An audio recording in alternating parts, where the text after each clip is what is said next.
Welcome to the Who's Left podcast, a show about Indiana politics, history, and culture from an unapologetically leftist perspective. My name is Scott Aaron Rogers. I'm recording from Bloomington, and I couldn't be more excited to bring you this interview. Unfucking the Republic, or UNFTR in polite company, is one of my favorite podcasts. The primary host and head writer is a former alternative weekly publisher and columnist who uses the pseudonym Max, a Gen X white guy who came of age in the 90s as a Republican and shifted further and further left over years of thinking and writing about politics. His co host, in a nod to 1960s spy comedy Get Smart, goes by the name 99. She is a sharp, empathetic vegan millennial who provides the grounding for the show, calls Max out on his bullshit, and also handles the website, show art, essay editing, coffee distribution, digital and audio accessibility, listener feedback, show notes preparation, the UNFTR bookshop, guest booking, and all the other stuff that keeps the operation running, except audio editing and engineering, which is the purview of Manny Faces, an award-winning hip-hop journalist, speaker, podcast host, and author of Hip Hop Can Save America. Manny is a Knicks fan and has Indiana's deepest condolences. Sorry about whooping your ass there, Manny. Now, I believe I first cited UNFTR here in December of 2023 when their multi-part series on the Israel-Palestine conflict really helped me understand the complicated backstory of the region, and I've referenced their work here again since. In addition to great deep dives like that, they've also done series on the history of socialism, the Carter years, the Clinton years, healthcare, and education. All that in addition to topical essays, interviews, and even the occasional comedy sketch.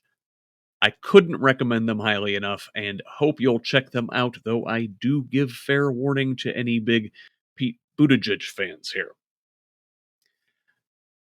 But this isn't some crummy commercial. One of the primary criticisms of the Harris campaign in 2024, and of Democrats at large, is that we don't really stand for anything. There's not a cohesive, compelling platform, just vibes and joy. Say what you will about MAGA Republicans, but at least they have a vision. Of course, their idea of transformative change is, as is being demonstrated daily, monstrous, but too many Democrats refuse to admit we need transformative change. Max and UNFTR are looking to change that. From their website, quote, "The five non-negotiables of the left represent a bold, unified framework for progressive transformation, policies that are not merely idealistic, but essential. These are policy pillars that every progressive can get behind.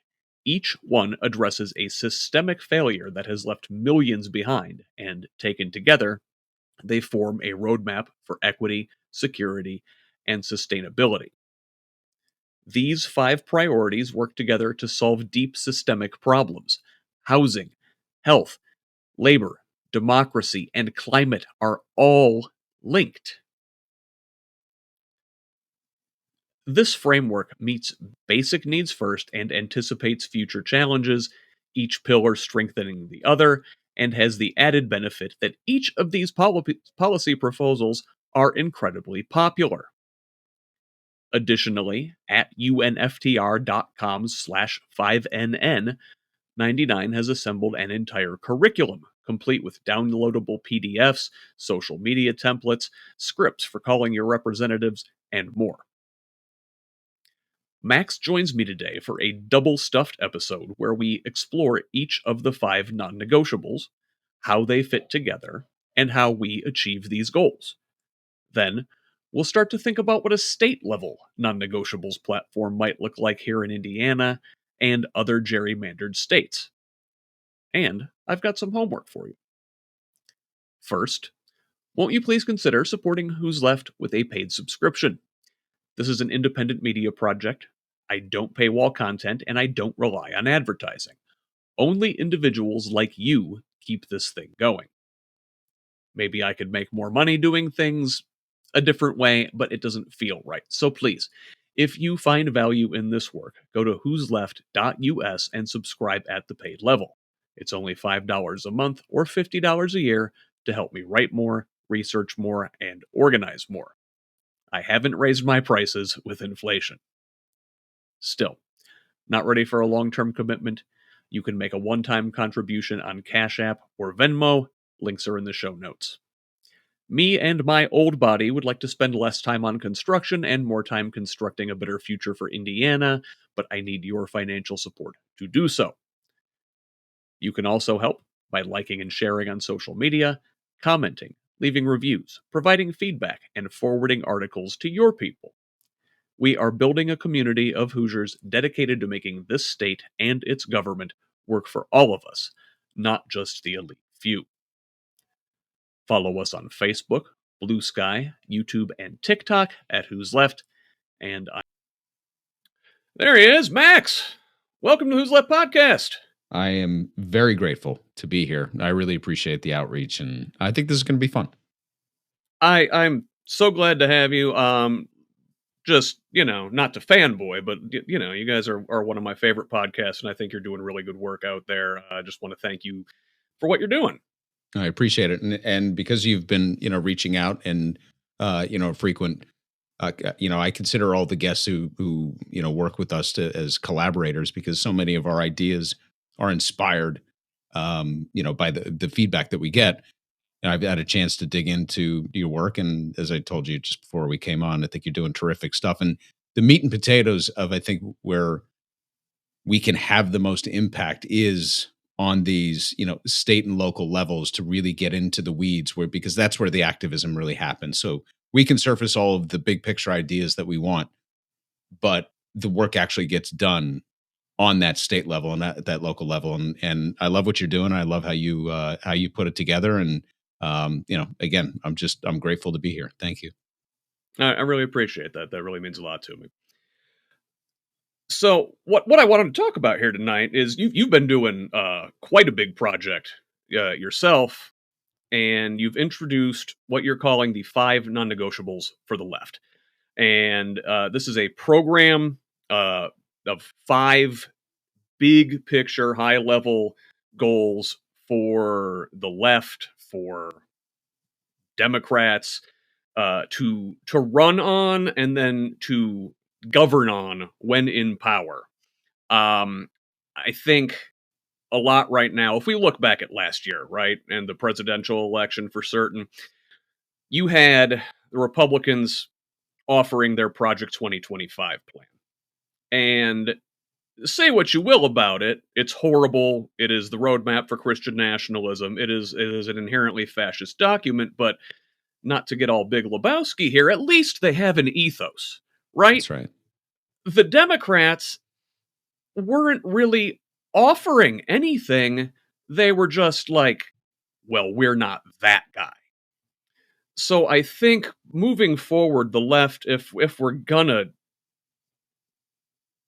push back against this authoritarian regime, if we're going to ever gain power and turn around the ship that is this country, we're gonna need a big program to do it. And you are one of the first people, I think, who's really gone out here and set forward an ambitious program for the left to coalesce around in the coming years. And for that, I'm grateful, and I want to share your 5 non-negotiables with all of our listeners here. I think you and I probably, and your listeners probably had the same experience and feelings last year of being adrift, not having any options. First of all, with the primary, we didn't get to participate in the process. And when you and I talk about the left, we're talking about the big D Democrats and the spectrum that exists there running against Trump. And we had certainly all of our tribal mentalities within that spectrum. But this was the program that was going to be offered in response to, after they foreclosed on third party options, which I'm sure we'll get into, but then they foreclosed on the primaries. We all sort of had the same feeling like, okay, so if this is a fait accompli, what is it? Just tell us what it is. What are we getting behind? And we kept kind of searching and searching. And the news was always about either what Trump was doing, whether Mhm. Trump really believed in Project 2025 and how much of that architecture was going to be part of this administration, if at all. Were we prepared for the chaos train? How do we run against him?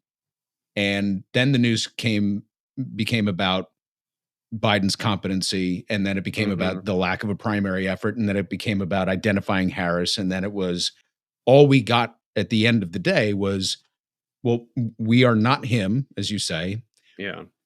but we will run this country with capability and joy. And we were sort of sitting there like, Which is, again, for What?" granted, better than what Trump was offering, but not exactly On paper. inspiring.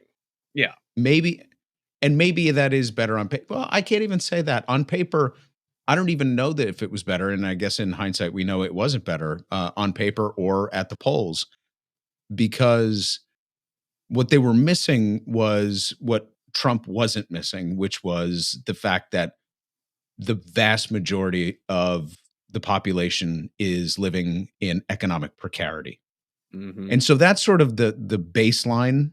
That is really the foundation of this project that we launched. We started it early in the year, and we finally just tied a bow on it and launched it a couple of weeks ago with these 5 non-negotiables. And the If website looks great, by the way. Props Thank to you. 99. She did a fantastic job. Yes, 99 is our is the producer, co-host of the podcast, but the producer of all things, and puts it together, and makes me look a lot smarter than I am, and a lot more capable and efficient than I am. She's a marvel, and she's multidisciplinary. She can do so many different things. She's When I get comments and feedback to the show, it's typically like, "Love what you guys are doing. Like 99 better than you, and keep it going."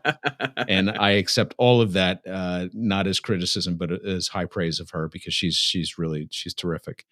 Um, yeah, so we put this thing together because what we found was they made the same mistakes as they made during Hillary Clinton's campaign, which was they were Mhm. constantly running against this thing, the fear of the other thing. And the other thing was tapping into the fear that people had that was based out of economic precarity, and then scapegoating it to whatever was most convenient, whether it was the immigration story, or whether it was foreign entanglements, or whatever the crisis du jour was. They were able to bring it back to that, and tap into the fears that people had. And the Democrats were never able to do that because they were constantly looking at what was coming back from the Trump campaign, and always in response to it. So even to the point where they began running to the right of Trump on certain issues, like securing the border, or saying, Mhm. yes, no, I defend the Second Amendment so much I have a Glock, and it's just, or I'm the prosecutor, I'm the one that puts people in jail, and you're the one who's like escaping jail. And it was like, they lost control of the narrative and the rhetoric so fast that the momentary bump that she got by just not being Joe Biden was erased almost overnight, because they never tapped into this idea, with the very real, not idea, but feeling that people don't know if they're going to, be able to put food on the table in Yeah. the weeks and months ahead. That is a reality for more than half of this population. And if you can't tap into that, if you don't see that, in the polling numbers, or if you don't see that just by going around the country, then you're just not looking for it. They would have to admit their complicity, I think. Republicans definitely are good at, they get the diagnosis right. The economy is rigged. It is not working for people. Right. And their solution for that, not great, to say the least. It seems like Democrats won't even admit that things aren't working because they've played along with neoliberal economics for the last 40 years. And in a way, they're left holding the bag. They're the only ones still defending neoliberalism. Trump has Right. moved on. The Republicans have moved on. we don't know what we want to be yet. Like, first, we need to admit neoliberalism has not worked well for anybody except the 1%. Then we have to offer a vision going forward. That's right. That's right. So let's talk about your vision, what you've been working on, and your 5 non-negotiables. And you sort of divided it into a couple of them are things we would run on, and then a couple are things we can only do once we have governing power. That's Is right. that sort of accurate way to say it? Um, well, let's start with housing first because that's housing first. Yeah, and I should even kind of set the table in that there are two like presuppositions that you have to buy into to even Mm, acknowledge the five non-negotiables as tent poles of something that could become a platform. yeah, And those two are recognizing that through no fault of their own, third parties cannot win in a federal election.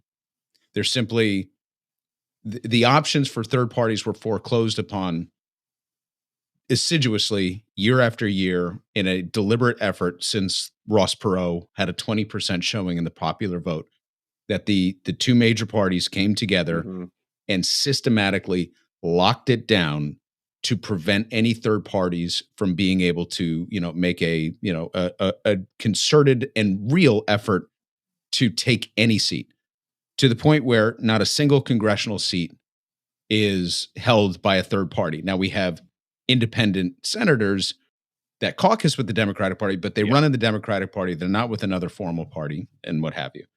And that is not a sometimes that kind of devolves into a critique and a criticism of third parties for stealing votes and shifting elections and shifting attention.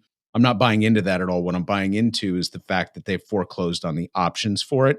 And so we have to fight the battle that's in front of us with the tools that are available to us. And so the apparatus of the Democratic Party has the tools available to implement the change that we're looking for. So it is incumbent upon us to take over the apparatus of the Democratic Party, not to breathe life into the Democratic Party as it has been, as it has existed on the spectrum of neoliberalism over the last, yeah, 50 years. So that's part one. And the other one is to kind of buy into the idea that change, positive change in culture, society, politics, and governance can only come when a population is not living in economic precarity. That yeah, when a population feels an individual or a population or a group of people feels as though their backs are to the wall, they will go for the option that is the loudest and the clearest, whether it's they're cutting their nose to spite their face or not. Just tell me what to do to get out of this and I will listen to it. And that's what leads down, the road to fascism ultimately, is when you have a hmm, population that really feels cornered like rats.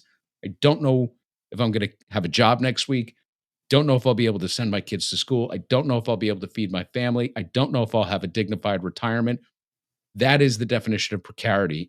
And that lack of clarity in your own personal life leads you to make certain decisions that aligns you with whoever the loudest voice in the room is who's speaking the clearest. So if we can agree that a population that is stable and secure, economically secure, makes better decisions culturally, politically, socially, and governmentally, and that currently third parties do not have an avenue or a path toward even a marginal victory on the federal level, not on the local yeah, level, yeah, then we can address what these non-negotiables are to attack the fundamental problem that you and I were talking about earlier, which is what was the Democratic message? If the Republicans had Project 2025, then we are blank. Fill in the blanks for me. So building on that, the non-negotiables in order were housing first, the right to shelter, um, a civilian labor corps, which actually bridges the gap between a lot of the initiatives that we're talking about, but essentially a New Deal style civilian labor corps that can take non inflationary type jobs and meaningful work to the Yes. populace so that they can be engaged in the economy and do things that don't take away from the private sector. The third part is Medicare for all. For me, that's the biggest one because that's the piece that does the most heavy lifting to take people out of economic precarity. And those three together theoretically deliver us into a place where we can have good governance to attack the last two initiatives. Those last two initiatives being getting money out of politics, and then finally, with the fifth one, it's kind of it's a big, hairy, audacious goal that almost isn't worth talking about in because it's a little bit abstract, but it's a climate justice initiative, climate action. Um, but it too kind of relies on the civilian labor corps. So those are the five, but the first three are how we kind of get and arrive at the place Hmm. where we can have better governance and a more sustainable future. And these things should be easy, one would think, for anybody on the vague left to get behind. I mean, Medicare for all, universal health care. The rest of the world does it. Right. We should be able to. That should not be a reach. It shouldn't be considered a reach. The civilian labor corps, we've done this sort of thing before. It's not reinventing the wheel. That's straight out of FDR, with a modern twist. And has had successful examples of public private partnership, which, you know, in the neoliberal era, people like to talk about that kind of stuff. And I do Hmm. believe that that is a piece of it. And it's a way to kind of help people understand what that means. Like the Tennessee Valley Authority is still one of the great examples of all time because it does something, again, non inflationary because it's building out, an energy initiative for a region specifically, but it's creating really good jobs while doing it. And then there's a private element where subcontractors and private contractors, and there's a whole economic ecosystem that surrounds that authority, as an example, that all contributes to its success. But the government undergirds the part that the for profit corporations don't really have an interest in or would never have the capital to be able to do Yeah, on their own. exactly. But the first thing you start with is housing, Yes. and that's super important because I mean it's something we need to live, right? I mean, uh, housing should be a human right. It certainly shouldn't be a commodity Right. like we do in this country. So your first point was a housing first policy. Can you describe that for us? What do you mean by The right to shelter using housing first as a programmatic guide is to me sort of the first economic stabilizing aspect of the plan. Optically, it's a very important part of the plan. Homelessness is a blight. It makes people uncomfortable. From in just pure sociological terms, it is it's the visual representation of a failed society. that? Hmm. And not that I buy into broken windows theory or anything like that when it comes to crime and policing, but the fact of the matter is that it is a failure that makes it feel like it's beyond our grasp and beyond our control.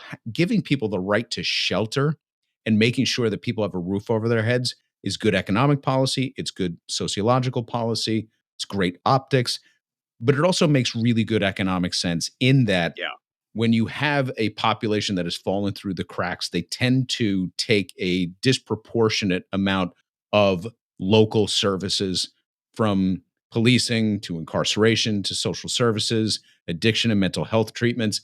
And we'll wind up doing it at the point that it not only costs the most, but is the least effective because, yeah, again, of that precarity that people live in. Housing first is a philosophy that started in the late 1990s from somebody in New York who just decided, like, how can we provide successful addiction treatments to people if they go back to the street every night? That is, like, shelter is the baseline of Maslow's hierarchy of needs, like just the yeah. ability to go home somewhere and feel safe and secure, physical safety and physical security.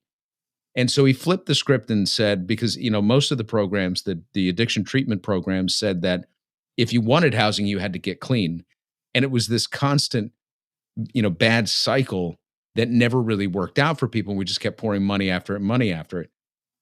When housing first is implemented, like, I don't care what you're on, I don't care if you're looking for work, none of that matters. I need you in a home, I need you in a bed, and I need you to feel stable and secure. Then we'll attack those things that you need up that hierarchy of needs.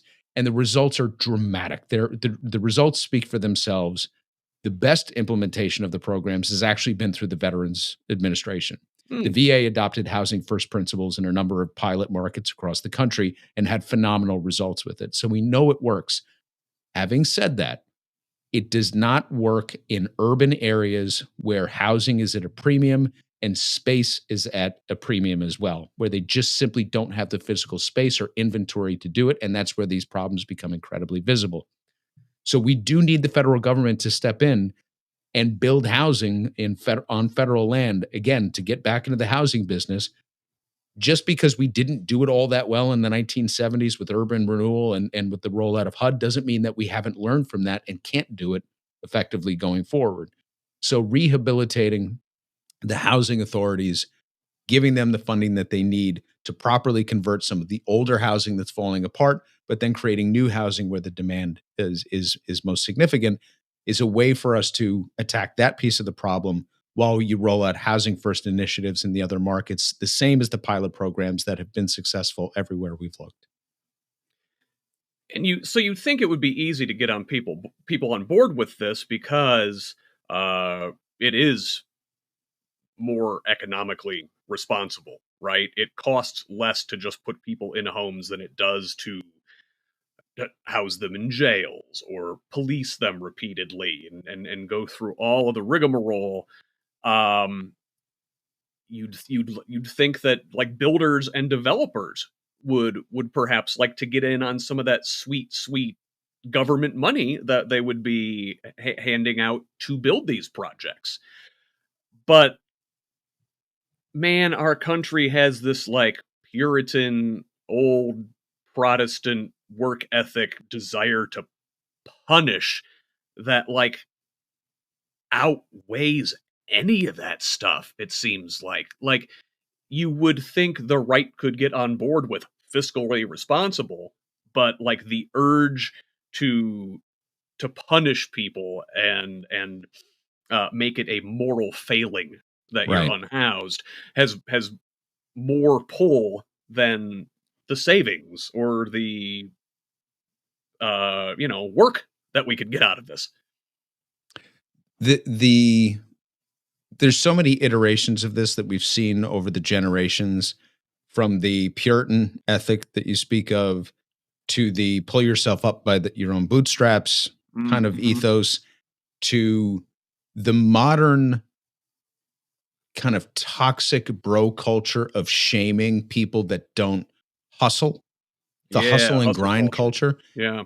It's a sickness that is self-perpetuating, because when the narrative is fed out through these channels that we can't see or don't control, and these stereotypes are being perpetuated, that you are a failure if you somehow can't personally overcome these things, without recognizing that most of the people that succeed in this world do so because the support system is massive. And that's from the most successful corporations down to the most successful person. The Mhm. outliers are the people who really pulled themselves up by the bootstraps, who had no formal education, who had no path for economic mobility, no modeling in their own personal lives, communities, or family for what success looks like. And if that person breaks out of that mold, that person is truly one in 10 million, one in 50 million in this country.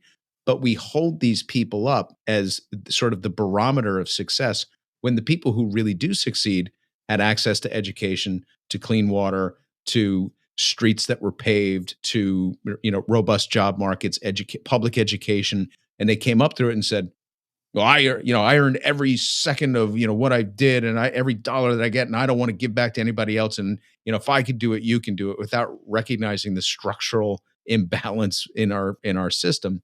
I think some of that is beginning to fall apart, sadly.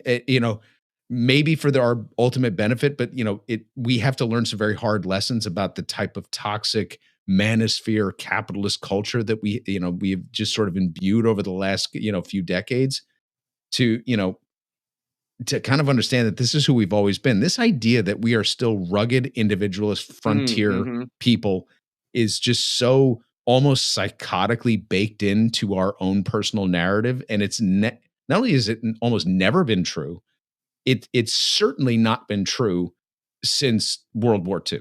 I mean, it just Yeah. doesn't exist, right? So yeah, overturning that is going to be very difficult. And that's why I like to bring in the optics argument.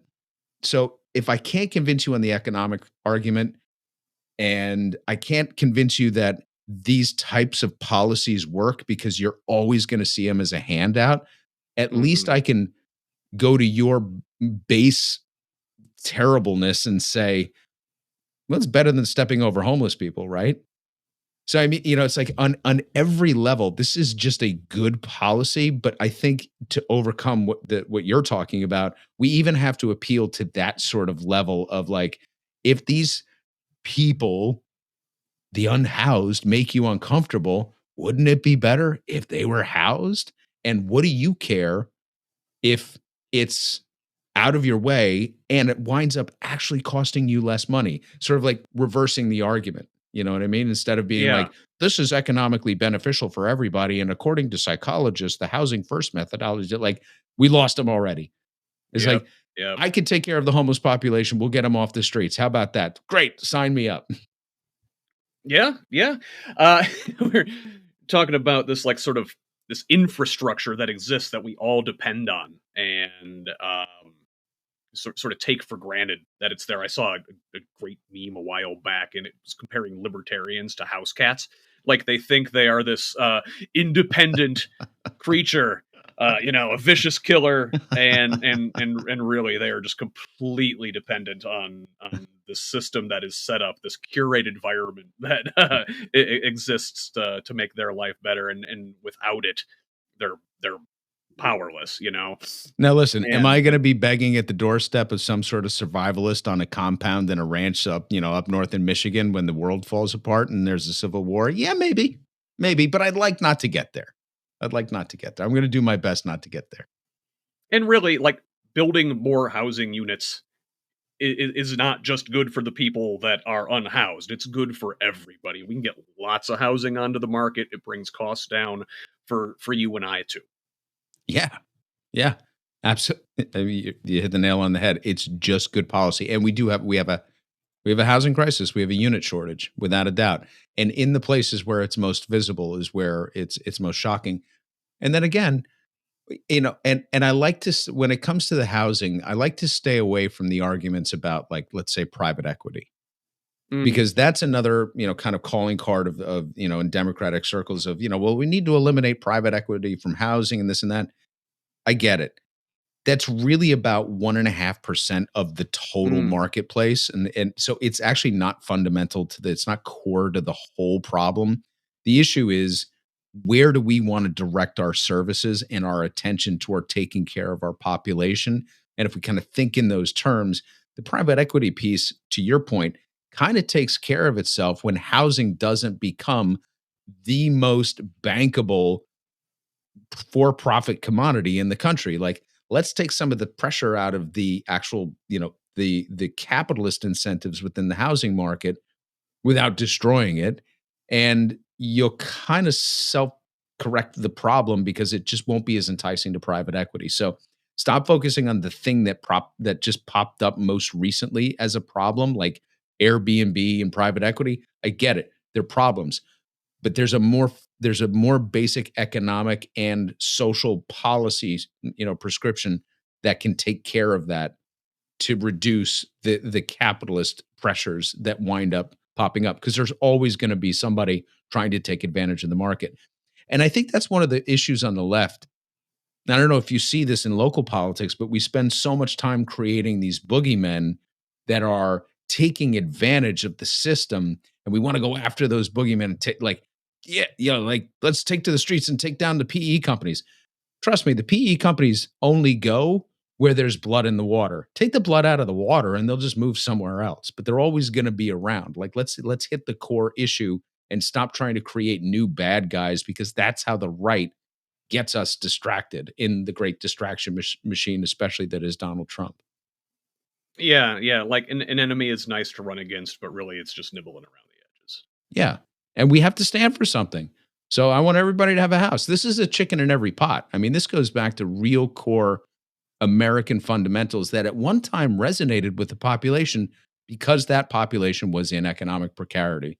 Remember that was it Flowers for Algernon movie when just kept returning to the same theme over and over. It's like a chicken in every pot. This is what we want. This is what we need. It's what we crave. But we don't have the message discipline to say it over and over to bring people over to our side, because when you do that consistently, it almost makes the other side look meaner and more insane for saying, I don't want people to be housed. You Yeah. know what I mean? Like at some Yeah. point, you just sound like a monster.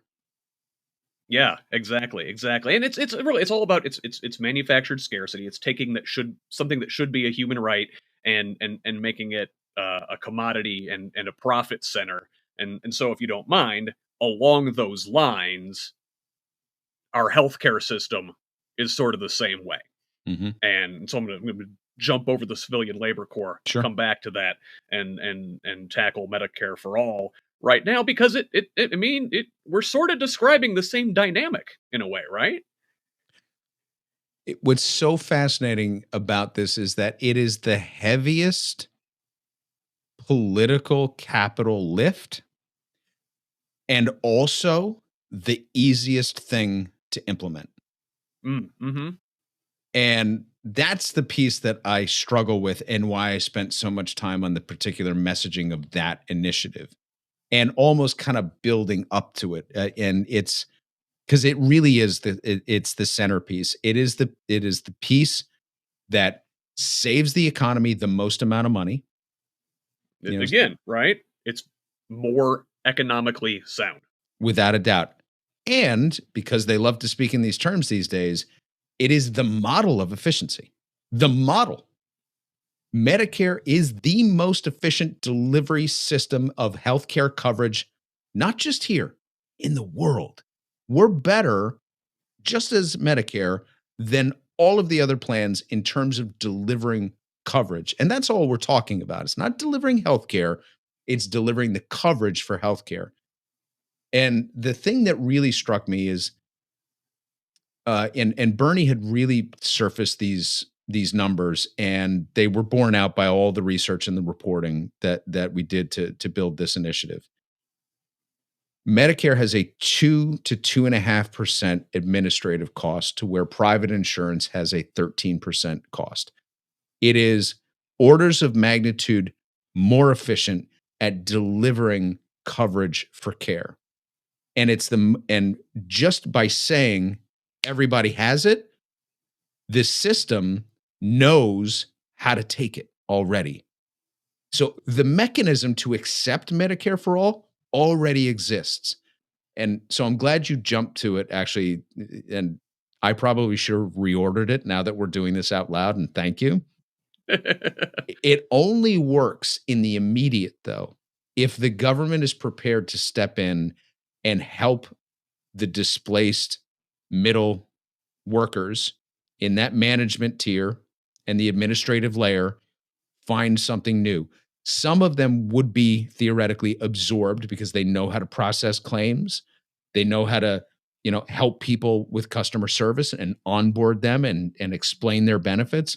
So there's a portion of them that would be absorbed into the government for Medicare, Mhm. working directly for the government. But the idea for a civilian labor corps is twofold, and not to jump off Medicare for all, but they do kind of go hand in They're hand, yeah. right? They're cousins. So there's another revolution that is coming, like a freight train, and I don't think that we have the will or regulatory ability to stop the freight train, and that is AI. Yeah. I'm not an AI evangelist to where I believe that it is going to be, running nuclear sites and sending missiles off and having full guidance systems for Elon Musk to run his, autonomous vehicles. But I work in it day to day and see the compute power for administrative tasks and communication and a lot of the things that are managed. Now, healthcare represents, I believe it's what, 16, almost 20% of the GDP of the country, which means there is an Yeah. enormous amount of labor that goes into that is already on track to be displaced. So this is our moment. It's coming anyway. So why wouldn't we develop that civilian labor corps to manage the withdrawal of that class of labor from the marketplace and healthcare specifically, because that's one of the first areas it's going to go. Healthcare and finance will be disrupted first and foremost. Absorb them into something more productive where they have meaningful work guarantees so they don't just wind up on entitlement roles, which, nobody likes to see that and nobody wants that. Uh, Least of all the people who find themselves out of work when they've been gainfully employed their whole lives. Nothing Yeah. feels worse than not being able to find a job in the thing that you've been trained to do your whole life. It's a terrible feeling. But also recognizing that if Medicare for all would displace some of those workers in between. So let's absorb them into the other real non-inflationary economy, to speak in our MMT terms as MMT guys, non-inflationary economy, so we can put them into meaningful work that is productive for society and give them something valuable to take home that private corporations otherwise wouldn't step in to do. So when you evaluate these things as a suite of policy tools and you can go to market and say, you know, uh, the right to shelter, I want a roof over everybody's head. Everybody have access to health care and everybody has a meaningful work guarantee. That's something we could build around that is basically just what the Democratic Party stood for all along, in theory. We haven't talked about unions. We haven't talked about racial justice. We haven't talked about any of the tributaries that are really important to us. We're not talking about trans rights. We're not talking about LGBTQ rights and all of the other things that are vital to a functioning society and a progressive vision for this country. But none of those things, in my belief, are attainable until we Yeah. conquer those things that make people feel not afraid of the other. And there's just been this kind of other dynamic within the working class. Blue collar workers and white collar workers. Mhm. And the blue collar workers have gone through automation and offshoring, and we see they're angry, right? Yeah. They became regular Reagan Republicans and then Trump Republicans, and understandably, Mhm. right? That there our lives in large part were built around having this job, union job, punch the clock, take care of your family on that, and that goes away. Well, white collar workers during that time have been saying, well, you go back to school, you got to upskill, learn how to code or whatever, right? And Mhm. and now automation's coming for their jobs too. So hopefully you see a little bit of empathy and working class solidarity come out of that. Like, well, now I see why you guys are angry. Yeah. And it's interesting. Somebody posed a great question to me the other day, and I struggled with the answer. And thankfully, it was in a comment section, so other people were there to kind of support me and weigh in where I was stumbling. And the question was pretty innocuous, but it was powerful. It was like, I hear you say working class a lot. I don't think I know what that means. And it was such a powerful question because, yeah, what do we mean by that anymore? Because it used to be something that we could rely on. But I think when the Democrats say that, we want to put something forward that works for the working class, I don't know how many people see themselves in that statement. And that's why it is good for us to update our language and kind of revisit what we've visited upon. Most of the heartland of this country that was built in that working class ethos that in hindsight is romanticized. The whole take this job and shove it, country music, pickup truck. I put in an honest days, Yeah. labor, come home, feed my family, and weekends is, for beer and the ball game. Norma Ray type of, support the union mentality. That's kind of a shibboleth at this point that doesn't really exist because we've destroyed it. And so of course there's dislocation even among the people that would still consider themselves the working class. Like in the service industry, do you consider yourself working class? Probably not. In the construction industry, maybe in the so-called trades that are left in this country, the manufacturing shops and those. But in healthcare, are you working class? Like, would you as one of the PMCs, would you consider yourself Mhm. working class? I don't know. I don't know that these things land right because we've destroyed the fabric of what working for a living and then being able to afford your life even exists anymore in this country. And so we need to revisit some terminology and really get close to the fact that people feel dislocated even from the nostalgic sense of what was. Yeah, wow. Yeah, I didn't, think about that, but what is working class, you know? I mean,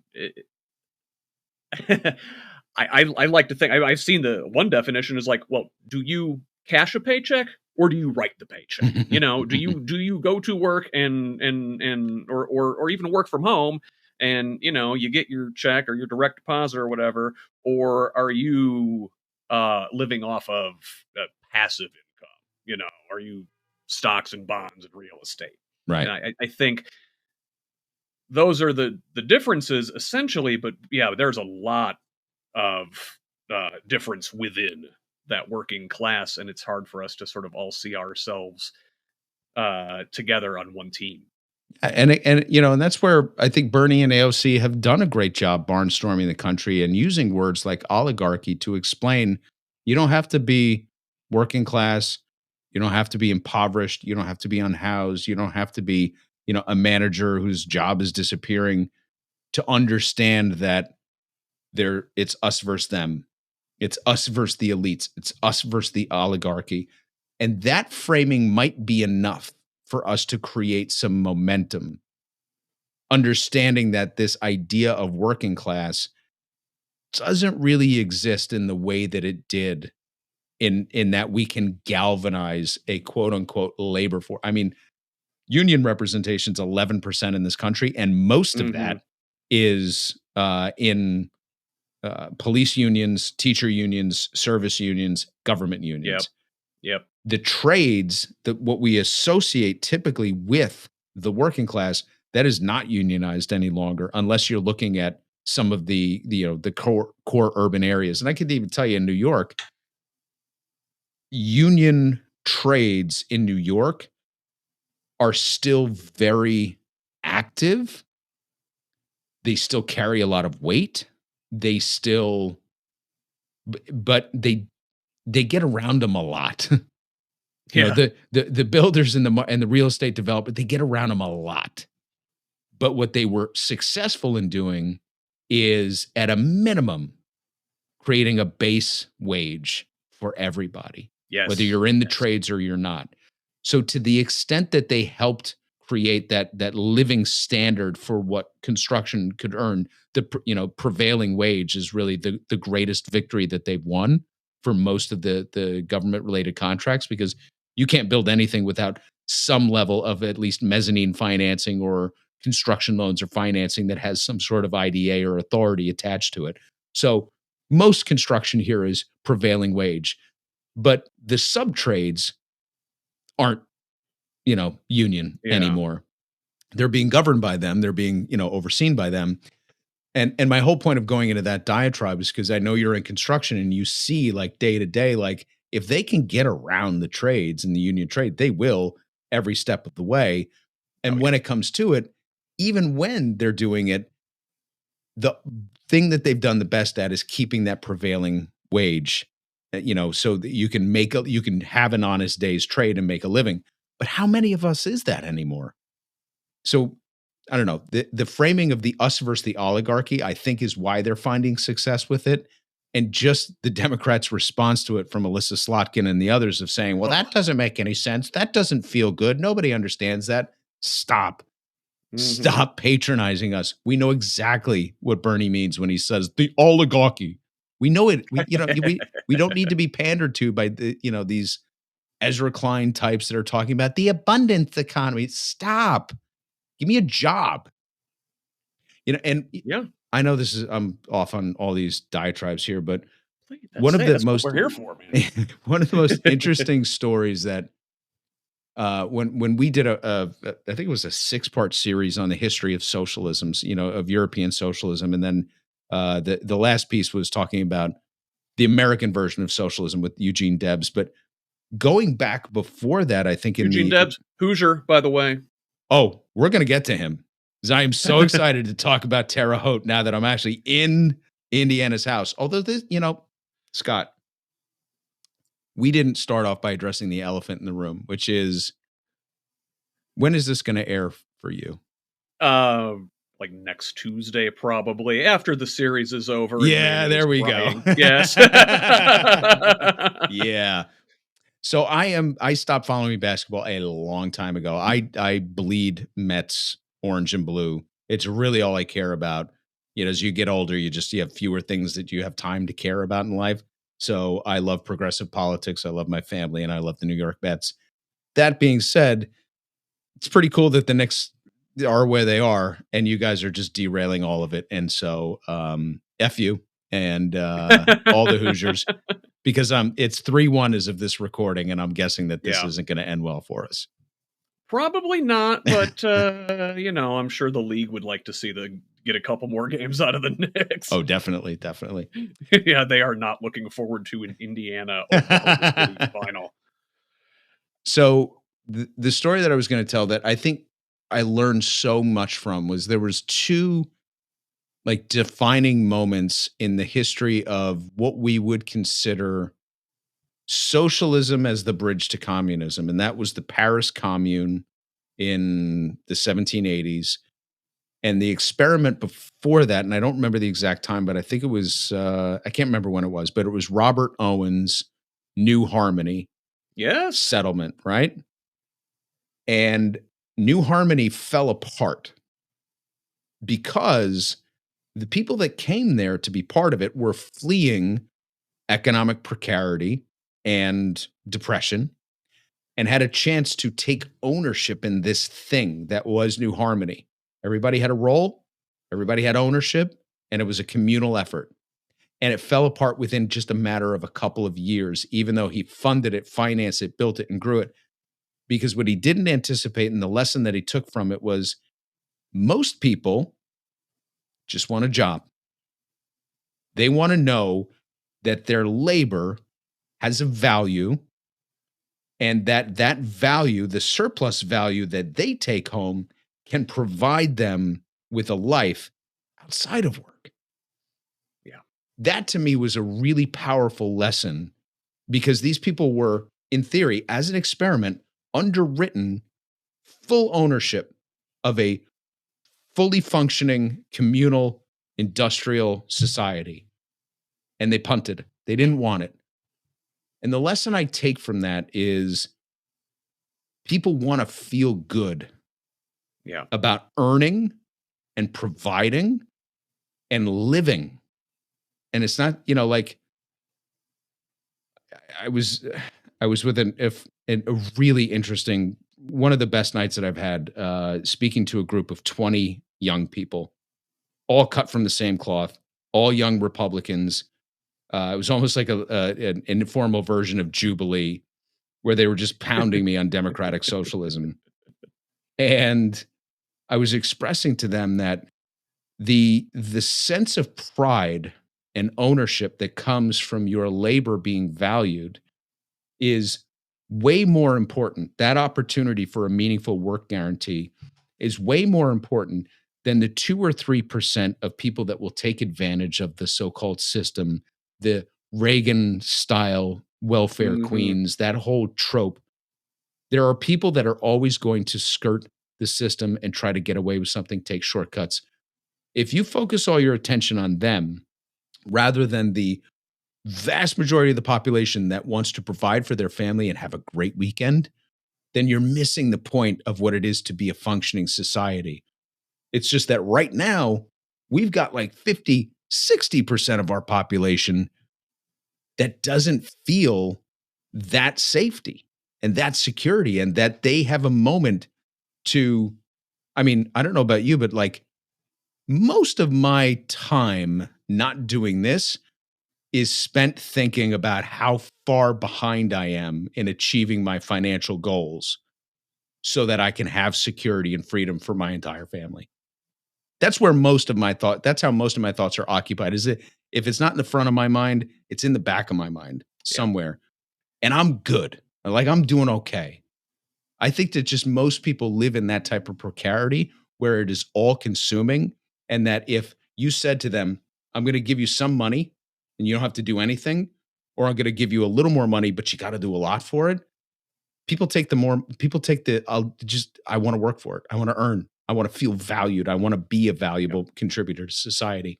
And you know what? If you don't, and you just want to get money, and you want to be one of those small percentage of people that just lives off the system, so be it. So be it. Yeah, it means testing doesn't work. It's like It you're doesn't. gonna get those people, and it's cheaper to just let them take it and worry about everybody else. Um, okay, but like everybody wants to work, they want to feel valued, they want to contribute, but the AI is coming and taking all of our jobs, and we're going to nationalize the healthcare industry, and a bunch of people are going to lose their jobs there. So, what happens to them? And that's where you can see all around us there are skilled labor that can work and be contributing to projects that are meaningful to all of us. I think the Inflation Reduction Act had a lot of great stuff in it, and I'm Yeah, sorry to see it on the cutting room floor. But where it was going to be outsourced to private industry, I think some of that can be absorbed and just paid directly to people who are working again for these government agencies. I think there's a lot of industry bloat in the private sector that exists to kind of take in this money to do this type of work that could otherwise be structurally done by the government, and that's how the great infrastructures exist. I'm not saying that all of a sudden a bunch of people that were, handling, insurance claims are suddenly going to build high speed rail in this country. That's where it's another level and it's, infrastructure. But there are people that can certainly help with the parks department since we've laid yep, off all those people. There are services for home building, elder care, teachers' aides, tutors, again, non-inflationary parts of the economy that help undergird the support system that we need to build a more functioning and healthy society that private industry otherwise can't profit from it so they don't fill the gaps. So we do need people to take care of people in this country. And we've said this before on the show that only 62% of our population has a job. That the wow, that yeah, calculation that in Indiana looked up the numbers before, your unemployment rate is 3.9%. The rest of the country is about 4.2. On balance, Indiana's doing great compared to a lot of other places, according to the numbers, right? Yeah, according to the numbers. But if you zoom out, only 62% of the population in this country works. You've got students, people who are under 18, people who are in school. You've got people who dropped out of out of the workforce. Thankfully, because they should be able to, because they're over 65, right? We shouldn't have an expectation that they do. Military service, people with disabilities, what have you. As the population gets older, obviously fewer and fewer people are going to be in the full-time economy. Gig workers don't really count towards that either, by the way, because you mm, have to have enough of that type of work to be considered gainfully employed. So if only 62% of us are working and that number is going to decrease over time, that means that, like Japan and other nations that have the declining birth rates and an aging population, we're going to need a social system that the private market cannot fill in order to be able to dog walkers, child care, elder care, you know, one of the where I live, one of the best places that we have is the local senior center, and they take in local, state, private, and federal funding. And this place is unbelievable. And people come from all over to attend it. Well, we're going to need more than just that in my community Mhm. as the population ages, right? English is a second language. I would love to see a whole bunch of people that worked in healthcare managing claims that are bilingual. Well, put them to use teaching people how to speak English and teaching Americans how to speak Spanish. I mean, Yeah. there's so many jobs that the private markets will not fill that the civilian labor corps could come in to occupy to help lift us up as a society. Just daycare and elder care alone is enormous. But then you've got skilled people that don't have regular work guarantees that are hopping in an Uber, to deliver, Mhm. meals at night and people during the day just to make ends meet. Like, let's try to do better for them. Yeah, it's so much. And there is. We're talking about people in the health insurance industry. Middle management. People who work at desks. How much value are they providing the overall system? Our over like how much? What are they contributing to our overall well being? It's like they're not. This is the you said 2% Medicare was the overhead, and you've got like 15% in the private healthcare industry. Those people are going to wind up losing their jobs. Like it's far more beneficial to society if instead of like denying our insurance claims, they're taking care of our kids and our parents.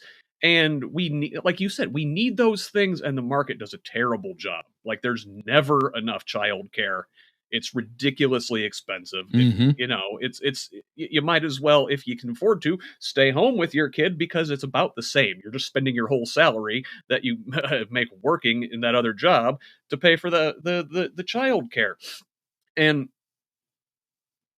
this is infrastructure, Yeah. right? I mean, a functional childcare system is going to allow so many people to participate in the workforce that can't. Mhm. Or and then also you have the way it helps set a wage floor That's for right. for everybody. So yeah, we're talking about a federal jobs guarantee. There's always work available. If you don't have other work, you can go to your local office and say, "Hey, I need a job," and they're like, "Here, we've got these are your options," and it's a living wage job. And It's if one of the that reasons that is, yeah, the minimum wage is not part of these. It's usually part of it's one of the pillars of the progressive I mean, it's like one of the legs on the stool. It's like Medicare for hmm all, $15 minimum wage, and and human rights, right? Well, I think the human rights and the dignity comes from people not being in economic precarity, and I think that the minimum wage comes from the fact that we have a meaningful work guarantee, because you just won't be able to pay people slave wages in this country. So yeah. it takes care of itself. You don't have to have a federal policy for what the wage floor should be. Hey, there you go. We can use it to sell that to Republicans and libertarians. Look, we will get rid of the minimum wage. And we won't affect private industry. And to the extent that private industry is necessary, we will be providing ancillary labor to support those things. For example, climate resilience projects, hmm renewable energy projects, forestry projects that help us, prevent the massive wildfires and the spread that we have. So those type of resilience projects, you need actual AI can't fix that shit. Like, you need Right, actual right. labor and boots on the ground doing it. You need people in the parks. You need people helping with, sandbags down at, places that are low-lying coastal areas, or, helping to relocate people from certain areas. Like, these are all labor intensive programs. Another one, census data, census collectors, that Yeah. those type of things give us vital information and statistics about the population that help us navigate and regulations and control. Just do better in terms of administering benefits to people, tracking, helping veterans. I mean, if you said to a Republican, or a conservative or a libertarian, yeah, well, we're going to take 1% of the displaced workforce and put them into veterans care. Are you arguing with me really on that? Like, come on. Like, we should be Right. taking care of these people that, gave what they gave to this country. So in all of these ways, we can create these great justifications. And when, to the extent that private industry suddenly feels like it is, being taken advantage of, that's where you go in and say, I'm going to offset so much of your labor costs and your outflow in order to get this initiative off the ground. I'm going to actually preserve some of the profitability to what you do really, really well, and we'll fill in the blanks on the rest. Yeah, and with the Medicare for all, they can quit pissing away their money on health insurance plans. Oh, as a small business owner, I'd love it. I would love it. It would help me I know dramatically. so many Republicans who are small business owners who just the headache alone of dealing with all that, they'd be glad to not have to do it. And honestly, I mean, we forget about the roots of this, but the reason that the um, health insurance even started in this country in the way that it did was seen as a way to make unions more competitive, and Hmm. then the private industries had to follow suit to do it, and wound up spending more to. I mean, the amount of money that industry spends providing really bad, insufficient coverage for people is Yeah, shocking, and it makes you less competitive in the market because I can't afford to give somebody the same benefits as JP Morgan or Google or any of the big monopolies or behemoths. Imagine leveling that playing field so it was like an actual choice in the marketplace. You want to go work for that monopoly tyrant company where your job isn't secure? Or do you want to come work for a small business where you can actually have a meaningful impact on it? Well, I can compete now on that level because I'm not worried about providing health insurance. I mean, yeah. so It many just tributaries that just, lead to an overall benefit. exactly. Yeah, there's like so much stuff, and it touches every aspect of our lives, and just, it would change the system so dramatically with just these few tweaks. Um, we've talked about the three things that the left should coalesce around and run on. But once we're in power, God willing, um, we really need to get money out of politics, because really money in politics is why we are where we are now. We have to prevent that disease, and it is a disease, from coming back. Mhm. So, how do you propose we do that? So many people have responded that, "How is this not your number one priority?" And it's like, it is and it isn't. It's the number one goal to restore legitimacy to our political system, for Yeah, sure. Most of the other good things that we want in this life are not available if the billionaire class has the ability to just, put its thumb on the scale. The problem is that, once again, legislatively, for bit by bit, for 180 years, literally starting with the spoil system under Andrew Jackson, decade after decade, provision after provision, case law after case law, which means precedent after precedent was set that has codified our electoral system with money in it. It's done. They won. It took them yeah, 180 years to do it, but they won. There is no executive order that could wave a magic wand. Moreover, there's no judicial challenge, certainly in front of this Supreme Court, that would carry any weight because they have, through judicial activism, overturned prior precedents to create their yeah, own new precedents. So the rulings that they would offer on any challenge to money in politics or something like Citizens United would be all through the framework of the precedents that they created. They won. They beat us. We fell asleep at the wheel for 180 years. We woke up, Citizens United was passed, and that was the nail in the coffin. And this is what we have. Ergo, the only way to undo this technically and practically is a constitutional amendment. And Yeah. that's why we say, listen, 100, how patient are you? Because, you're fully tapped into the neoliberal era and, who created it, why we're here, how we arrived at this place. This was 70 years.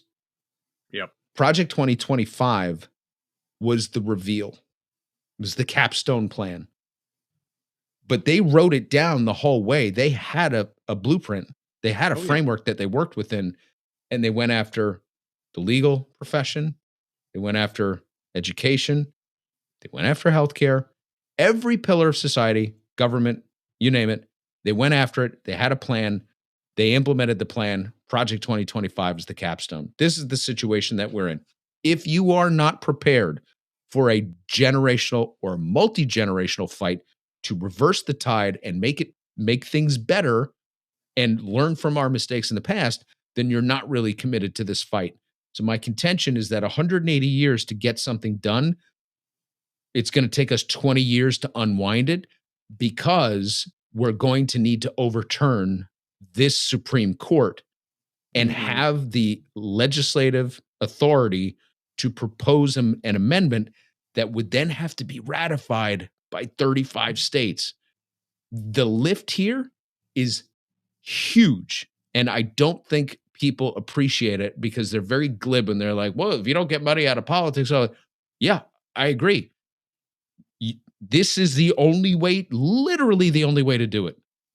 And so if we're not in power, we can't do it. So let's do the things that put us in power with the belief that we have to hold in our hearts that those first three things will make this a better place to live Yeah. and will regain the trust of the population that says, "Oh, those guys really did have my best interest at heart."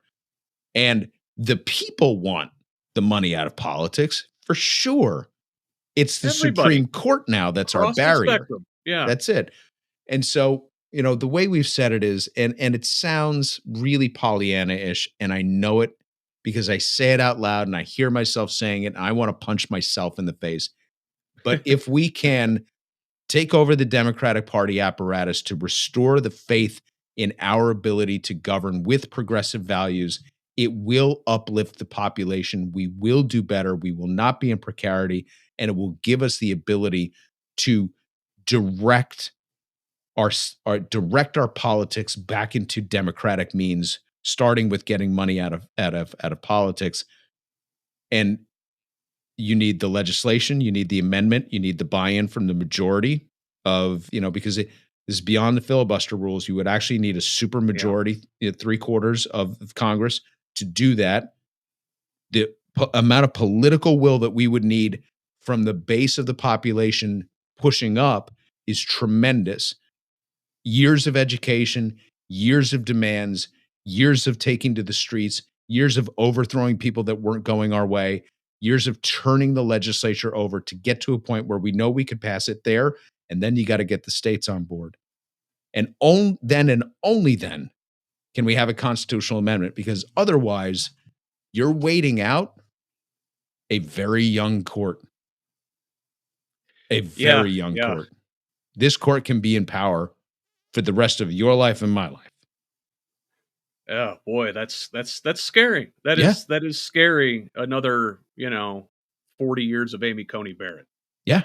Yeah. And whoever comes next, because if Alito retires and Thomas retires and they just do that because it'll be part of the plan and they'll get the pressure from Leonard Leo to do it. I'm He could surprised put they in, haven't already. me too. Me too. Yeah.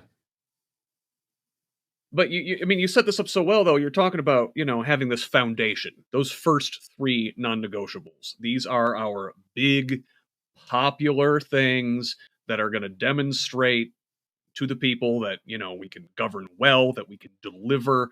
And it's not a foreign concept if you look back at the New Deal. I mean, this is sort of that all over again in a way. The economic foundation, the fairness, the opportunity that the New Deal era gave people allowed downstream social gains like the civil rights movement, Yep. like Roe. We got amendments done during the Yep. 60s and 70s. Another Hoosier, Birch Bayh, only guy to write two amendments besides James Madison. Unreal. Yeah, That's unreal. but you know, the New Deal made that stuff possible, Yeah. and And he had to get those first elected three 4 times. non-negotiables. Exactly, You know, exactly. and it was You in the know, midst of the Great Depression and the Second World War, and against staunch opposition from elites in this country that had nowhere near the power, money, and leverage as the elites that we have today. To say that we have an uphill battle to climb, because all the conditions were there for the New Deal to be successful. What he didn't have on his side is the monetary world order that we have today. Plus, yes, that's in our plus column. So he had to build towards that, and he didn't even have the ability to see it through, right? Because that really wasn't a Roosevelt invention. I think, right. certainly part of his understanding, but that was happening above his economic pay grade. They didn't think of economists back then in the same way that we do today. But the Great Depression and the Great War, a population so fully galvanized behind a very strong, mostly principled, mostly principled person, um, that was breaking against clear fascism on the other side of the world, which was Yeah, terrifying to most people except our elites here, right? So yeah, yeah. They love that shit. the preconditions were there except for the monetary order. So we have the monetary order in the system to do it, but because of that, the elites have taken such advantage of it and stacked the deck so much in their favor that we have a different set of problems. But my point there is that that guy had to get elected 4 fucking times. How are we with cursing on our? Oh God, I'm surprised you haven't been cursing more, I've Max. You're been killing me. trying. I've been trying. I've been really conscious of it. But he No, had to no, get elected please 4 swear, fucking swear away, times man. to get it Yeah, all done. He had to threaten the Supreme Court to stack the Supreme Court if they didn't go his yeah. way. He, as he said, I'm a traitor to my class. He had to do all of those things to fight until he died. I mean, he fought to the death to get initiatives through, and he didn't even know which ones would work. It was truly throwing everything and anything up against the wall, buoyed by a wartime economy, and then progressive taxation to pay for all of it on the flip side. I mean, that was probably the most patriotic thing that we ever did, was have progressive taxation to pay down the debt because everybody felt such an ownership stake in the success that we had out of it. Yeah. Depression, World War. That generation had huge things hanging over their head that galvanized them to make big changes. Well, we've got an existential problem hanging over our head. Agreed. And maybe it's nebulous and not quite there yet and present in people's daily lives the way it will be, but um climate change is here now. It is real, and we're gonna have to do something about it, and that is your fifth non-negotiable. Talk about the climate trust and what your idea is there. This one was sort of hard to wrap my head around. This one was the least popular when we rolled it out, got the most pushback, and went through the most editing, as I would say, from a collaborative perspective with the audience. So I give a ton of credit to our listeners who wrote in, contributed, pushed back. We wrangled on it. 99 had a huge stake in this one as well. Yeah, And so the initial idea was built on some very real but pessimistic logic and facts. And that is that the climate that we will have over the next 30 to 50 years is what is a product of what we have already done. yeah, So my point there was simply to say this is where we need to swallow hard, dig deep, and understand that we waited too long. So there will be more extreme weather events. There's nothing we can do about that. There will be more climate migration as climates change in certain parts of the certainly the global south will take the Yeah. brunt of it. But we're also talking about huge swaths of Asia that are in low-lying areas that will be way more Hmm. affected than we are. And there will be climate refugees, and we will have a population decline for the first time. And this is all now pretty set in stone. Understanding that, our proposal was to deal with the fundamental reality of our prior failures, and that is by setting aside a climate trust to deal with the unknowns from what is known. How many climate refugees will there be? How bad will the impact be on the low lying areas? What does sea level rise mean in terms of a dead ocean or dead pockets of an ocean? And what does that do to acidification in the air? What impact does that have on biodiversity? And what will we have to do to rehabilitate certain parts of a biodiverse area like the rainforest and other areas? Because reforestation alone won't fix it. So there are things that we have to do to be climate resilient and then build for a net zero carbon future that is still going to take us 20, 30 years to get to. Understanding that in 20, 30 years, the next 50 years from there is what people will be living with. So it is fundamentally altered. The climate trust was a way of saying we need to put aside in a almost native mindset, 7 generations, a Yes. trust that allows future generations, our kids, our grandkids, their kids, to deploy funds where the need arises most. Again, the unknowns from what we know. We know what we did. We just don't know how it's going to manifest and who it's going to impact and when, because that's the nature of catastrophe. Right. And even if we stopped right now, if we went zero carbon tomorrow, this stuff's baked in for decades. The next 50 years are locked. It is what it is. So, worse versions of what we have now, more wildfires, more extreme weather events, low lying areas disappearing, things like that. Where we got to through sort of a negotiation with the audience was they were like, I get it. That's really cynical. I hate this. You're ending on a bummer. Also, do more. It's okay. I think there's a way to tie this to the Social Security Trust so that it Hmm. is seamless and it makes sense and will help us actually backfill a piece of the civilian labor corps as well. And this is where the whole thing, thanks to the audience, kind of tied together really nicely with a bow. And that is to say that if we take, I think it's 6.2% up to about $157,000 of earnings, that's the Social Security cap, goes Yeah. toward the Social Yeah. Security Trust. That remarkably low threshold where they cut it off. Yeah.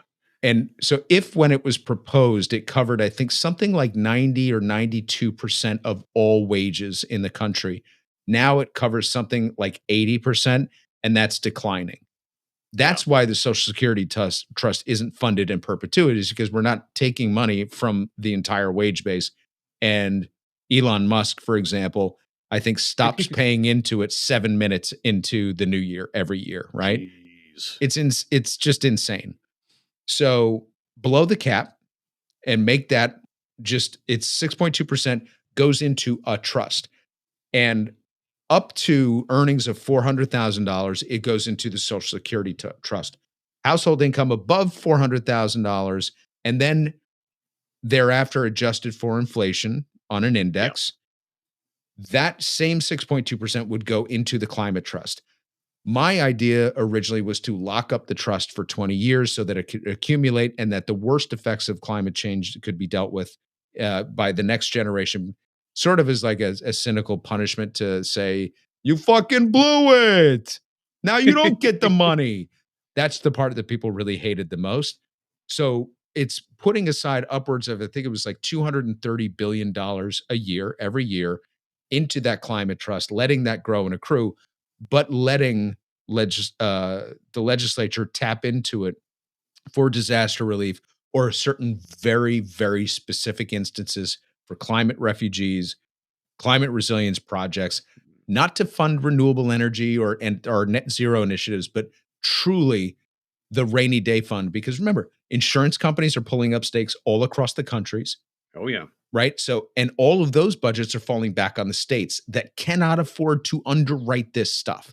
So we all have to, with the same patriotic fervor that we contributed with progressive taxation post World War II to pay down the deficits, we have to contribute to pay down the coming deficits in the climate crisis. And everybody needs to pay into it and realize that it's off the top. Everybody pays into it, no matter what 6%, everything in perpetuity, all of that goes into a trust to take care of our older generations and to take care of future generations' ability to take care of the planet. And it secures the Social Security trust, but it also creates the ability for us to do resilient projects that mitigate the worst effects of climate refugees. And taking, I think the balance of it was like 22% of it goes to climate refugees in other countries because we are Mhm. responsible for Yes. at least 22% of global emissions on calculations as it's looked back to Eunice Foot's discovery in 1860 or something like that.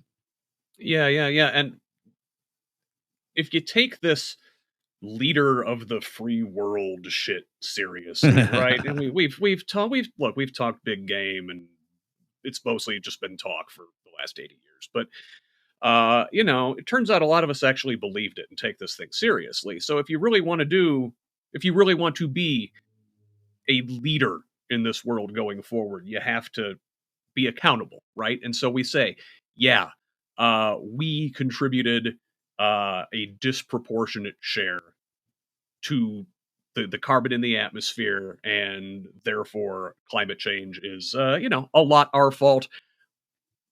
We own it, Mhm. our bad. We're going to do something about it. Yeah. And again, because we are a sovereign currency issuer, we can do that kind of no problem.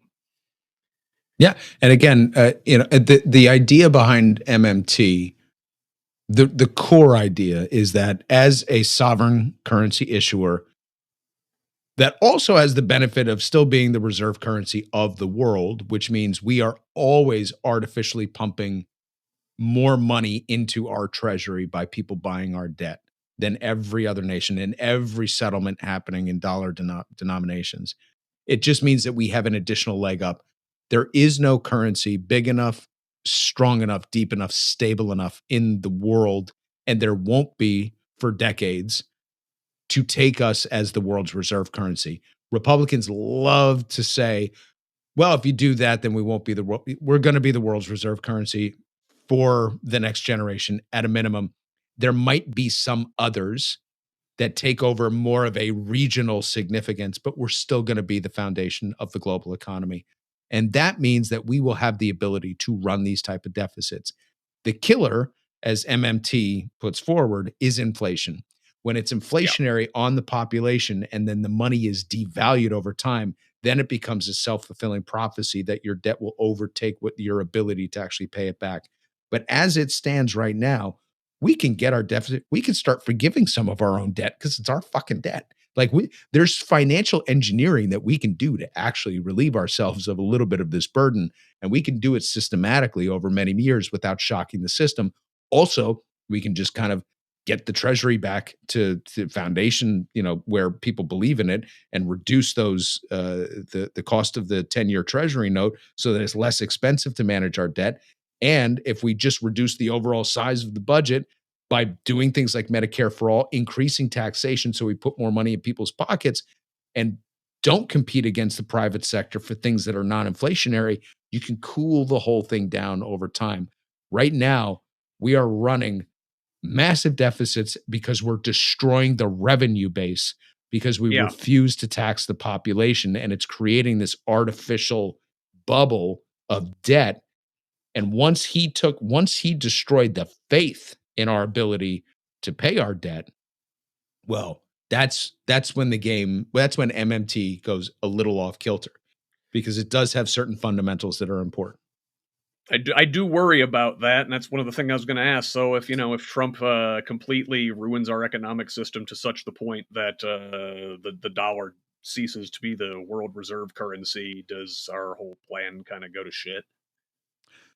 Um, he he he can drive us into which is what I'm anticipating, a deep and painful recession. The fact of the matter is, there is no other currency that could take our place, nor can we return to any version of the gold standard, as much as people love to talk about that lately, Yeah, simply because the volume of dollars is it's too much. Like there's not enough gold to even secure. You could peg it again to to gold without having a one-to-one correlation, but you're yeah, always going to be adjusting that to the point where it's nonsensical. It doesn't even make any sense. So we're in a floating fiat currency landscape. regardless. Yeah, Period. This is where we are, and it's where the design is that we're going to continue to be. Nobody said we had to stop taxing our citizens so that we had, so that we have this massive inequality that we do now, because it is a political equation. They have taken over the levers of democracy, and they yes, have taken over the levers of power in this country, and they've rewritten the rules where they're creating unnatural monopolies and price fixing with those monopolies and taking ill-gotten gains and then offshoring money that would yeah, otherwise. It's not about the taxation of the money offshore. It's about the circulation of the dollars yes, coming through the yes, real yes. economy. So again, there's always this fixation on the wrong stuff. It's like people are like, oh, they're putting the money offshore, so they're cheating us, and we need that money for tax revenue. No, we don't. What we need is that money circulating through the economy, so you have more dollars in your pocket, so you live in precarity. And we need regulations on these corporations so that they're not killing, people with a bad food supply and with unclean water and all these kind. Like there's a system and a process to all of this. And MMT is just a piece that recognizes the fact that, yes, we can pay for these things so long as they're non inflationary. That's how we were able to spend $1 trillion a year on the military, is because it's non inflationary. It's just money we're pissing into the wind that goes into the hands of federal contractors and to Yep. building tanks but it's not inflationary. It didn't contribute to the wage price spiral because it doesn't. Yeah. Wow. Big stuff, Yeah. I'm hoping to do like a full MMT episode here at some point. I'm efforting Stephanie Kelton. She's like my white whale. Um. I'm with So you. wait. I'm with you. I, as the crow flies, I'm only 20 miles from her. So I'm sorry to do this to you, but you know what? Your Pacers are beating up on our Knicks anyway, so fuck it. I'm going to claim Kelton first. And if I get her, though, my pledge to you is to say, next up, you got to go to Hoosier Land. You got to talk to my man Scott Aaron Rodgers. Would love that. Appreciate it. Now, if Great. you snag the white whale first, Oh, bring her on over to absolutely. Max. Absolutely. Yeah. And believe for anybody listening, the deficit myth by Stephanie Kelton will blow your mind. You do not understand how economics really works until you've read it. Yeah, agreed. So these five non-negotiables, love them. They're great. Make a great place to start with a democratic platform at the national level, because our federal government is a sovereign currency issuer. Our state governments can't do that. We are constitutionally obligated to have a balanced budget, and I want to say all the states are that way. So what are some potential non-negotiables to think about for us folks working in state and local politics? Um, for example, here in Indiana, I want to say public education makes up something like 48% of our state budget. That's a thing that's largely handled at the state level. Here in Indiana, we have a vast voucher program. It's just been getting bigger and bigger and consuming more and more of the state education budget. You know, they're giving our public tax dollars away to private and religious schools. Not cool. So the first thing I would think about for a state level non-negotiable is fully funded, fully public education. Now, Max, you're in New York. You've got your own kind of unique, gerrymandered, rigged supermajority. It just happens to be in the other party. Is there something like you have in mind if you were talking to the folks up in Albany? What they should be thinking about, like a state level non-negotiable to make your state run I think you're hitting it on the head. It's an educated population is like the most important thing f- for myriad reasons. Number one is better voters down the road, make better decisions, smarter people, more capable people that just understand more about life and governance and civics. The other thing is that it's it's healthcare in its own way. It's childcare. It's protecting children. For some, working families, it is after school programs. For those at the bottom of the economic spectrum, it's literally sustenance. better. Um, Yeah, like right here, education. our governor's taking food out of children's mouths this summer. Yeah, no, it's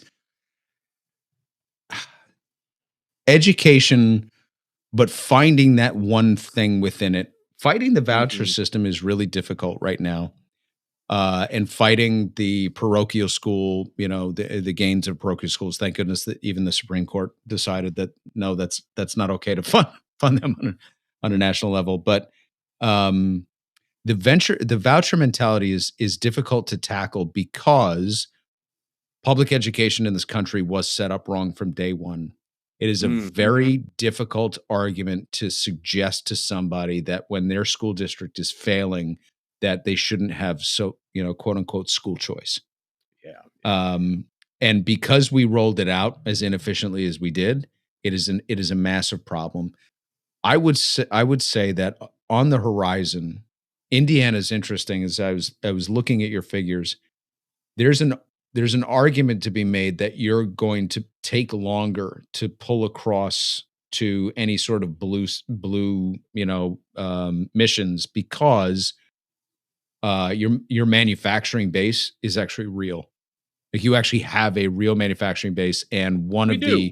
one of the core areas of manufacturing that you do well is steel, and you're about to get an artificial boost from Trump's tariff regime. So I think Hmm. that you're going to cover in a weird way. There's going to be a lot of masking of some real fundamental root problems in a state like Indiana because you're going to do better than some of the other poorer red states that do not have a manufacturing base and also have the same charter schools, the same voucher program issues. So you're better positioned for the Trump regime, unfortunately, to create any sort of mass movement, which is why I think starting small with something like lunches is actually really smart and tangible because the big stuff is going to get. I mean, you have as it's 7 or 8 congressional districts. We've got 9 in Indiana, and 9, yeah, 2 are gerrymandered to be safe Democratic seats, and the rest are gerrymandered to be safe Republican seats. right? And you've got the Senate races are what they are for another few years, right? You've got Yep, so yep. on the big stuff like. all your battles are truly going to be local. And I think wrapping people's heads around something as important as school lunches and just feeding people is going to be really critical. What could derail the fact that you are probably set up better than other states to live under a Trump regime is um, the cuts to um, uh, not health and human services, to a lot of the grants that come for in health services and Yeah, yeah, pharmaceutical yeah. research, because you do well in those areas. That way, that's a big industry here. Yeah. And cuts to Medicaid, obviously, there's going to be a huge budgetary problem. So it sounds kind of like vampirish to say this, but knowing that on the top level, your corporations are probably set up for artificial success more so than some other states, just because you have that particular manufacturing base. That will, in and of itself, mask a lot of the inherent problems, but there will be cracks at the bottom. And those cracks will be during the summer months when kids don't have a place to go and don't have, their food, SNAP being cut, Medicaid being cut. A lot of those, I mean, you're talking about it's probably maybe upwards 15-20% of the funding that you get for those type of social services programs. That's a flow through from the federal government that's going to be cut. That's going to show up somewhere. It's going to take a while. Oh yeah. Seizing on those opportunities in a really organized way is going to be vital. It's hard for me to suggest as a non-resident which one of those is going to percolate as to really piss people off the most. But kids, I know this much, that's an area that people get really salty. And so I think personally you're onto something by suggesting that it's somewhere in education and it's probably some core service related to it that is just feels over the top and mean spirited. As the corporations do better, people down at the bottom are going to suffer. And let me say this, the people at the bottom of the economic ladder in your state and my state and everybody's state are going to suffer under this regime. There is no, it's just math. So lifting them up in a way that is really palatable to a broader, constituency, and getting them to be loud about it is the way to do it. I don't know that there are certain non-negotiables that you can go with though, because of what you illustrated through the framework of, it's a constitutionally mandated balanced budget. It is what it is. Yeah. Well, it's definitely, I think, something to strive for, to get some sort of coherent program here in Indiana, because our Democrats suffer as the national party does, and we're kind of just don't know what we are at the Mhm. moment. And I think the the idea of these non-negotiables is a really good starting place to think about something that a platform, a program that we can all get behind. And I really want to thank you for your five non-negotiables, and getting us on the left thinking about these big things. And I know it's helped me. Well, I appreciate the collaboration and the feedback, like, because you've been with us for a while, and you take the message to heart and you carry it out, and now you're giving it back to us in a way that helps me kind of synthesize my thoughts around this. Because I've had people reach out to us before about, hey man, it's all great, you're in New York, I'm fucked, I'm in Missouri. We get that a lot. Um, Yeah. I mean, places where there are zero blue pockets, and I mean zero.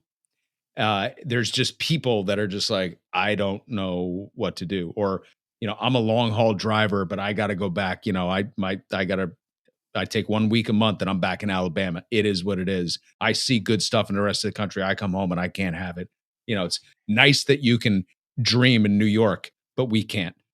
So I appreciate you bringing the conversation back to the, okay, cool. So me here, this thing different than yours.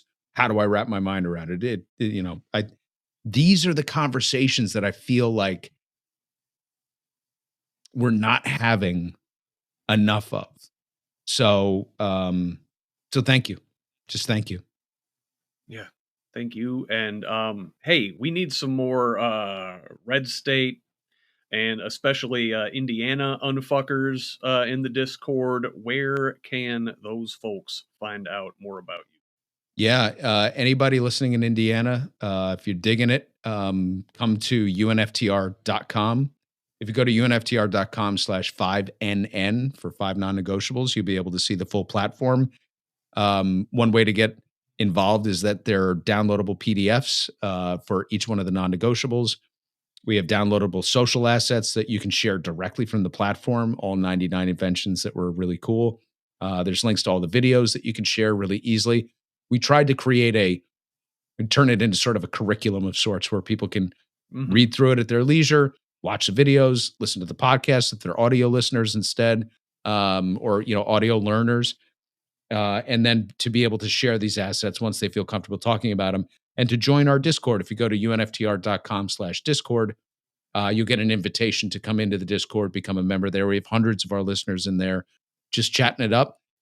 We can start, we can even start a Hoosier channel within it. If Hell people want to yeah. come in there and self curate it, be happy to have you on board. And then you could direct your people there as well. We're trying to generate conversation. The more of us that are saying the same things, that's how you kind of build momentum over time. It's important to have dreams and goals and a vision for the future because if where are you going if you don't know where you're going? Yeah. Yeah.